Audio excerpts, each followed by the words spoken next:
Samantala, kahit po paulit-ulit ang paalala ng mga otoridad, may ilan pa rin sumusubok makapagpasok po ng mga bawal na gamit sa Manila North Cemetery.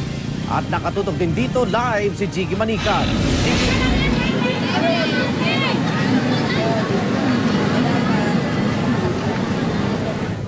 Ito nga tayo sa mismong entrada nitong Manila North Cemetery at ito mismo yung barandilya na naghahati kung sino-sinong maaring pumasok o yung lugar kung saan dapat pumesto. Makapuso natin, may pambabae at mayroong panglalaki. Dito sa gawing kanan ko ay yung iba may kapansanan pa, no?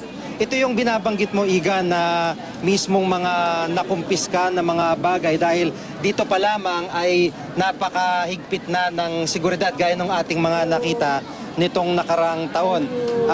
Makikiraan tayo dito dahil ito po, ito yung mga nakumpiska nila na mga patalim at ibang mga gamit panglinis. Makikisuyo na po, excuse lang po.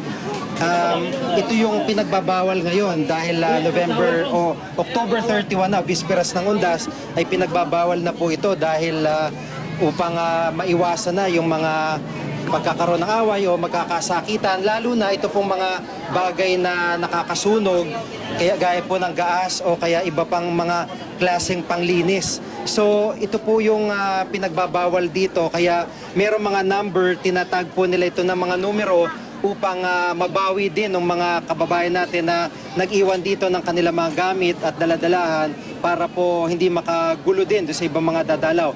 Maigpit po pinagbabawal yung baraha, mga malalakas na sound system, yung po mga patalim o kaya matutulis at matatalas na bagay at yung po mga panglinis generally para yun nga kung sakali magkaroon ng away ay hindi magkakaroon ng sakitan kahit papano at para hindi rin makaabala sa iba nating mga kababayan. Samantala, kanina po ay dumalaw na rito si Manila Mayor Joseph Estrada at tinungo po niya yung mismong puntod ni The King Fernando Poe Jr.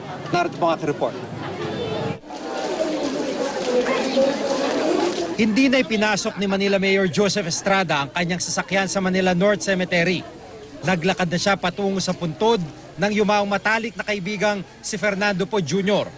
Simpleng sakripisyo raw para kay The King ang paglalakad ng alkalde. Nag-alay siya ng dasal matapos magtirik ng kandila sa puntod. Miss na miss ko siya. Yan, ang isang kaibigan na hindi ko malilimutan. Matapos bumisita sa puntod ni FPJ, saglit ding ininspeksyon ni ERAP ang seguridad sa sementeryo. May pinapatupad ding rerouting sa mga jeep na dadaan sa Manila North Cemetery. Ito tow din ang mga sasakyang paparada sa mga kalsadang malapit sa sementeryo.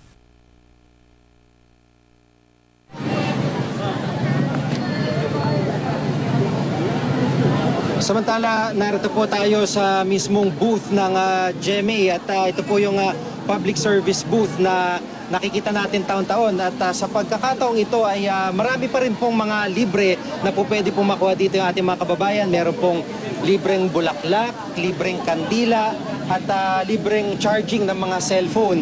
Meron din po na libreng mineral water, sabi po ni Ralph na yung nagmamanage po dito ay kahit gaano kalaki yung container na pwede niyang dalhin, pwede po kayo makahingi ng tubig dito. At dahil meron po parang papremyo sa mga magdadala ng mga mineral bote, ng mga plastic bottles, ay meron pong konting papremyo dito na pinamimigay itong mga kasama natin sa GMA, gaya po ng candy, meron pong payong, may mga hygiene kits para po doon sa magdadala ng mga botelya na plastic salip po na maging basura dito sa loob ng sementeryo, ayun po, may kapalit na premyo. At bukod dyan, isa po sa pinakamalaga dito, ito pong pangtag sa mga kababayan natin, particular po yung mga bata dahil napaka-importante ho niyan. Sa mga nakalipas na taon, napatunayan na ho natin yung talagang gamit nito at marami na po mga bata yung nahanap sa pamamagitan po ng mga tags na ito. So, yung pong mga magtutungo dito, yung mga pinagbabawal ay alalahanin po ninyo at magtungo po kayo dito sa public service booth ng GMA para po sa inyong mga pangangailangan. Igan? Maraming salamat, Jiggy Manica.